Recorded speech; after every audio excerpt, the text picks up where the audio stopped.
वालेकुम वरहमतुल्लाहि वबरकातुहू। Class 9 mathematics exercise 1.3 के क्वेश्चन नंबर 1, 2, 3 और 4 हम लोग कल कर चुके हैं। ठीक है, आज हम लोग नेक्स्ट क्वेश्चंस करते हैं। तो चलिए अपना टाइम से कि बगैर हम लोग क्वेश्चन सॉल्व करते हैं। देखिए क्वेश्चन नंबर 5 में क्या कहा जा रहा है। क्वेश्चन नंबर 5 में कहा जा रहा है the weather in Lahore was unusually warm during the summer of 2024। The TV news reported temperature as high as 48 degree Celsius. यानी कि हमें जो टीवी है वो बता रही है टेम्परेचर के 48 डिग्री सेल्सियस है हमारे पास। फिर उन्होंने कहा है कि हम लोगों ने ये डिग्री सेल्सियस वाले टेम्परेचर को फ़ारेनहाइट स्केल में चेंज करना है। ठीक है, फ़ारेनहाइट स्केल में इसको फाइंड करेंगे हम लोग उसके, और उन्होंने हमें फार्मूला भी दे दिया कि हम लोग किस फार्मूले से इसको फ़ारेनहाइट स्केल में चेंज करना है। तो ये क्वेश्चन हमारे लिए बहुत ही ज़्यादा ईजी हो गया। तो चलिए इस क्वेश्चन को सॉल्व करते हैं। सबसे पहले तो आप लोगों ने लिखना है टेम्परेचर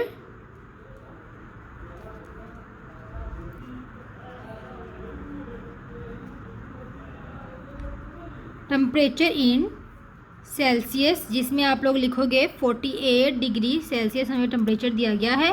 ठीक है, उसके बाद आप लोगों ने इसको फ़ारेनहाइट स्केल में चेंज करना है। तो आप लोगों ने लिखना है फॉर्मूला। सबसे पहले आप लोग लिखें F degree is equals to 9/5 degree Celsius plus 32।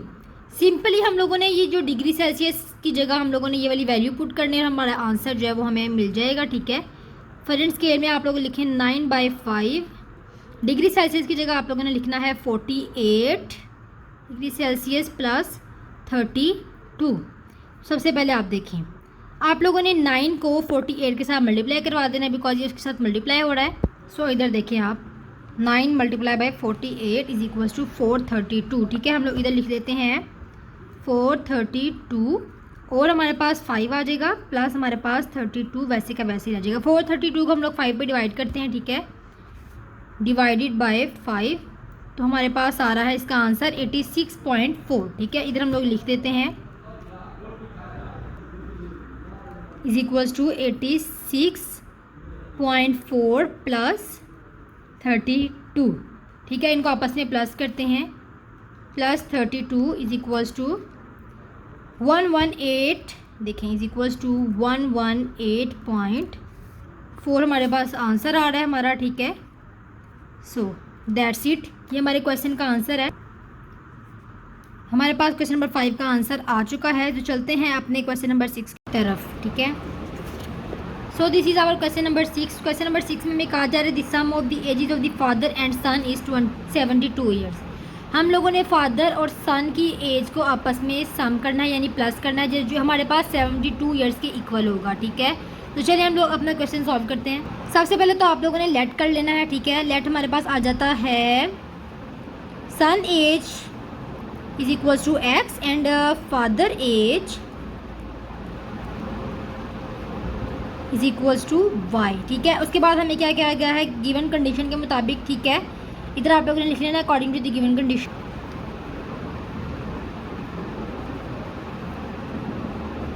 According to the given condition. ठीक है,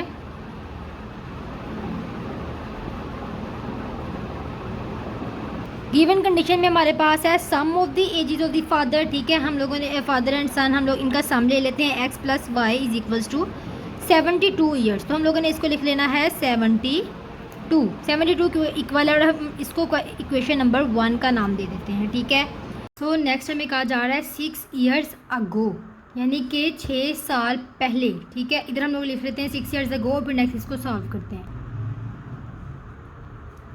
6 ईयर्स अगो, 6 ईयर्स अगो यानी कि इनकी जो एज है हम लोगों ने लेट की, इनकी जो एज उसमें से माइनस करनी है। ठीक है, -6 कर देना उनकी एज में से। तो चलिए करते हैं माइनस। इधर लिखते हैं सन एज x -6, इधर आएगा फादर्स एज y -6। ठीक है, नेक्स्ट हमें कहा जा रहा है the father's age was 2 time the age of son, यानी कि जो बाप की उम्र है वो बेटे की उम्र से 2 ज़्यादा है। ठीक है, 2 दफ़ा ज़्यादा है। तो हम लोग इधर लिख लेते हैं, इक्वेशन बना लेते हैं। ठीक है, इधर आ जाएगी हमारे पास फादर की age y -6 is equals to x minus 6 है और ये 2 टाइम्स आ गया। ठीक है, चलें इसको सॉल्व करते हैं। y माइनस 6 इसी तरफ है, इधर देखिए 2x माइनस 2 6 12। हम लोग वेरिएबल्स को एक तरफ कर लेते हैं और दूसरी टर्म्स को एक तरफ कर लेते हैं। ठीक है, यहाँ पे आएगा -6 + 12 2x + y। ठीक है, 12 में से 6 को हम लोग माइनस करें, प्लस माइनस माइनस होता है, तो इधर हमारे पास आएगा 6। ठीक है, बड़ी वैल्यू के साथ हमारे पास प्लस है तो हमारे पास प्लस ही आएगा। ठीक है, और 2x + y हमारे पास आ गया। अब हम लोग इसको इक्वेशन नंबर 2 का नाम दे देते हैं। इक्वेशन नंबर 1 हमारे पास ऊपर ऑलरेडी है, इक्वेशन नंबर 2 हम लोगों ने बना ली है, तो हम लोग इन दोनों इक्वेशंस को आपस में ऐड कर देते हैं। ठीक है, add equation 1 and 2। So equation number 1 लिख लेते हैं, x + y = 72। एंड इधर लिख लेते हैं, ये वाली इस तरफ ले आते हैं वेरिएबल्स वाली, 2x + y = 6। ऐड कर लेते हैं इन दोनों को। ये +y और -y आपस में कट हो गए। ये देखिए x है और 2x हमारे पास हो गया 3x = 72 में 6 को ऐड करते हैं तो 78। ठीक है, x को हम इसी साइड पर रहने देते हैं और 3 इधर मल्टीप्लाई और इधर आके हमारे पास डिवाइड हो जाएगा। 78 डिवाइडेड बाय 3, तो हमारे पास आंसर आता है 26 = 26। सो नेक्स्ट क्वेश्चन में कहा जा रहा है, what was the son age 6 years ago. 6 साल पहले सन की एज क्या थी। हम लोगों ने ये वाली चीज़ को फाइंड करना है, तो चलिए फाइंड करते हैं। क्योंकि हमारे पास सन की करंट एज आ चुकी है तो हम लोग उसमें से माइनस कर देते हैं 6 ईयर्स। इधर आएगा सन एज = x माइनस 6। ठीक है, हम लोग माइनस कर लेते हैं 6 ईयर्स को, 26 - 6। सो 26 - 6 हमारे पास आ जाता है 20 ईयर्स। और ये 20 ईयर्स हमारे पास हमारा आंसर आ चुका है। चलते हैं अपने क्वेश्चन नंबर 7 की तरफ। सो क्वेश्चन नंबर 7 में हमें कहा जा रहा है, Mirha bought a toy. Mirha ने एक टॉय ख़रीदा है, ठीक है, 1500 का, और उसने उसको बेचा है 1520 में। ठीक है, 1520 का उसने उसको सेल कर दिया है। उन्होंने हमें कहा what was her profit percentage, उसकी प्रॉफिट की परसेंटेज क्या है। ठीक है, तो हमारे पास परसेंटेज फाइंड करने के लिए एक फार्मूला होता है। सबसे पहले हम लोग इधर लिख लेते हैं कॉस्ट प्राइस। ठीक है, इक्वल्स टू 1500, और फिर इधर आएगा हमारे पास सेलिंग प्राइस। सेलिंग प्राइस है इज इक्वल्स टू 1520। नेक्स्ट हम लोगों ने प्रॉफिट परसेंटेज निकालनी है। प्रॉफिट परसेंटेज निकालने के लिए हमारे पास एक फार्मूला होता है, ये आप देखें, प्रॉफिट का हमारे पास फार्मूला है। ठीक है, प्रॉफिट परसेंटेज निकालने का ये परसेंटेज का साइन होता है हमारे पास। ठीक है, उसका परसेंटेज निकालने का हमारे पास फार्मूला ऑलरेडी मौजूद है। ठीक है, बट यहाँ पर एक प्रॉफिट है। ये प्रॉफिट क्या होता है, ठीक है, ये तो हमारे पास कॉस्ट प्राइस है, हमारे पास वो दी भी गई हुई है। प्रॉफिट क्या होता है, प्रॉफिट फाइंड करने के लिए हमारे पास प्रॉफिट का फार्मूला है। तो पहले हम लोग प्रॉफिट फाइंड करते हैं, देन हम लोग प्रॉफिट परसेंटेज फाइंड करेंगे। सो इधर प्रॉफिट का फार्मूला लिख लेते हैं, profit is equals to selling price minus cost price. ठीक है, इसको हम लोग शॉर्ट फॉर्म में लिख लेते हैं। तो अब हम लोगों ने सेलिंग प्राइस हमारे पास दी गई है 1520, उसमें से हम लोगों ने माइनस करना है 1500 को, और हमारे पास आता है हमारे पास आता है 20 रुपीज़। तो हमारे पास प्रॉफिट तो हमारा निकला है 20 रुपीज़। अब हम लोग प्रॉफिट परसेंटेज निकालते हैं। ठीक है, उसका फार्मूला हमारे पास है, इधर हम लोग लिखेंगे profit percentage is equals to profit over cost price multiply by 100। ठीक है, वैल्यूज पुट करते हैं बीच में। इधर हमारे पास आएगा 20 ओवर कॉस्ट प्राइस हमारे पास दी गई है, हमारे पास 1500, तो इधर हम लोग लिखेंगे 1500 मल्टीप्लाई बाय 100 हमारे पास वैसे का वैसे ही आ जाएगा। सो ये 20 इस 20 के साथ कट हो जाएंगे। उसके बाद हम लोग इन दोनों को आपस में कट कर लेते हैं। 20 है, ये 5 4 20 होता है, एंड 15 है 5 3। सो हमारे पास आया है 4/3 अब हम लोग इनको आपस में डिवाइड करा लेते हैं। 4 divided by 3, 4 divided by 3 is equals to 1.333।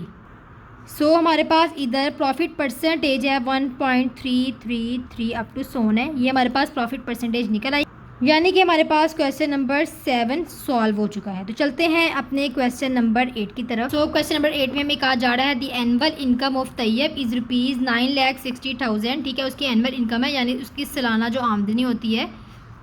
While exempted amount, यानी वो वाली अमाउंट जिस पे उसको कोई टैक्स नहीं लगेगा, वो ये अमाउंट हमारे पास है 1,30,000। ठीक है, फिर उन्होंने कहा है कि जो हमारे पास रिमेनिंग अमाउंट बच जाएगी उस पर कितना टैक्स लगेगा, और टैक्स का रेट है 0.75। तो चलिए फाइंड करते हैं। सबसे पहले तो आप लोगों ने लिखना है एनुअल इनकम। ठीक है, एनुअल इनकम हमारे पास आ जाती है 9,60,000। उसके बाद आप लोगों ने लिखना है एग्जेम्प्टेड अमाउंट। ठीक है, इस पर कोई टैक्स नहीं लगता, वो वाली अमाउंट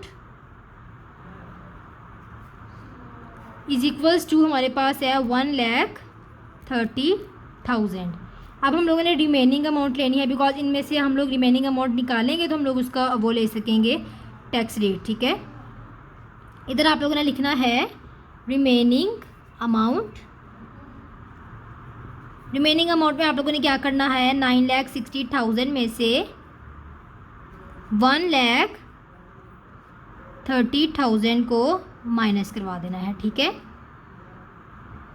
सो यहाँ पे आप देखें 9,60,000 में से माइनस करना है हम लोगों ने 1,30,000।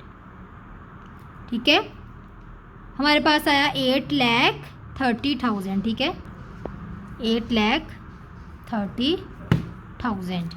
उसके बाद हम लोग लिख लेते हैं यहाँ पर टैक्स रेट।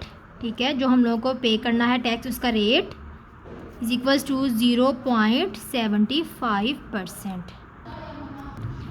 सो हम लोगों ने इधर लिखना है टैक्स अमाउंट हमारे पास कितनी है, उसके लिए हम लोगों को क्या करना पड़ेगा, 8,30,000 को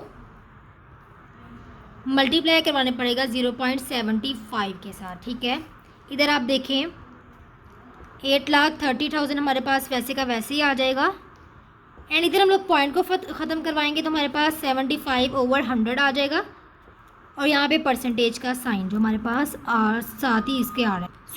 सो हम लोगों ने ये 2 ज़ीरो को इन 2 ज़ीरो के साथ कैंसिल कर देना है। नीचे हमारे पास 8,300 बचा।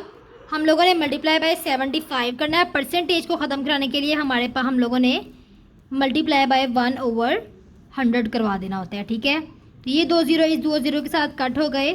सो रिमेनिंग आइटम हमारे पास बचती है 83 मल्टीप्लाई बाय 75। इनको आपस में मल्टीप्लाई करवा लेते हैं। सो ये देखें 83 multiply by 75 is equals to 6225। So जो हमारे पास टैक्स अमाउंट आई है हमारी वो है 6225। सो हमारा क्वेश्चन नंबर 8 भी सॉल्व हो चुका है। तो चलते हैं अपने लास्ट क्वेश्चन की तरफ, क्वेश्चन नंबर 9। तो ये हमारे पास हमारा लास्ट क्वेश्चन नंबर 9। यहाँ पे हमें कहा जा रहा है find the compound markup. Compound markup को हमने फाइंड करना है। ठीक है, इधर हम लोग लिख लेते हैं साथ साथ ही कंपाउंड मार्कअप क्वेश्चन मार्क। उसके बाद हमारे पास है ₹3,75,000 फॉर 1 ईयर, यानी कि हम लोगों को ये प्रिंसिपल अमाउंट भी दी गई है। इसको हम लोग प्रिंसिपल अमाउंट बोलते हैं। Principal amount 3,75,000। उसके बाद हमारे पास है 1 ईयर, इसको हम लोग टाइम कह लेते हैं। ठीक है, time is equals to 1 year. और ये हमारे पास है rate is equals to 14%। So अब हमारे पास जो कंपाउंड मार्कअप है इसका एक फार्मूला होता है। इधर हम लोग वो फार्मूला यूज़ करते हैं, वो ये है compound markup is equals to P multiply by T multiply by R। P हमारे पास रिप्रेजेंट कर रहा है प्रिंसिपल अमाउंट को, टी रिप्रेजेंट कर रहा है टाइम को, एंड आर रिप्रेजेंट कर रहा है रेट को। तो चलिए इधर वैल्यूज़ पुट करते हैं, इस क्वेश्चन को सॉल्व करते हैं। तो इधर हमारे पास आएगा 3,75,000 मल्टीप्लाई बाय 1 ईयर, ठीक है, मल्टीप्लाई बाय 14 हमारे पास परसेंटेज है। अब हम लोग 14% को कम करने के लिए इधर हम लोग परसेंटेज के साइन को ख़त्म कर देते हैं, ठीक है। 375,000 मल्टीप्लाई बाय 1 ईयर का 1 वैसे ही है, उसके बाद ये देखिए 14 है, परसेंटेज का साइन ख़त्म होगा, इधर आ जाएगा 100। ये हमारे पास 20 इस 20 के साथ कट होंगे, ठीक है। पीछे हमारे पास बचता है 3,075,100, ठीक है, 750, ठीक है, मल्टीप्लाई बाय 1 मल्टीप्लाई बाय 14। सो 1 के साथ मल्टीप्लाई करवाएंगे तो हमारे पास 3,750 वैसे का वैसे आ जाएगा, एंड 14 भी हमारे साथ साथ आ जाता है। अब हम लोग इनको आपस में मल्टीप्लाई करवाते हैं। ये देखिए 3,750 multiply by 14 is equals to 52500। So हमारे पास कंपाउंड मार्कअप है